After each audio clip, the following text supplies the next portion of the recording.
তো সেন্ড দেখা তো ওকে ঠিক তো মুম্বাই মরিচ আজকে ভিডিওটার কপালে কি আছে জানি না, দুইবার তিনবার বন্ধ হয়েছে। যাক, তো এখানে ডিম দিয়ে ভর্তা বানাচ্ছি, পেঁয়াজ মরিচ ধনে পাতা কাঁচা মরিচ বোম্বাই মরিচ সব কিছু একসাথে মাখা হয়েছে। এখন ডিমগুলা এইভাবে ভেঙে দিচ্ছি, ডিমগুলা এখন ভেঙে দিচ্ছি। তো এই ডিমের ভর্তাটা যদি কারো কাছে ভালো লাগে তাহলে একটি লাইক কমেন্ট করে দিবেন।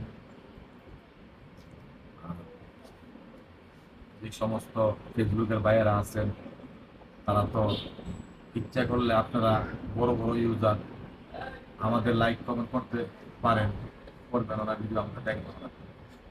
ছোট ছোট ইউজারের কাছে আমাদের দাবি, ছোট ছোট ইউজার যারা আছেন তারাই আমাদেরকে লাইক কমেন্ট করেন। আশা করি ইনশাল্লাহ আমরা যদি লাইক কমেন্ট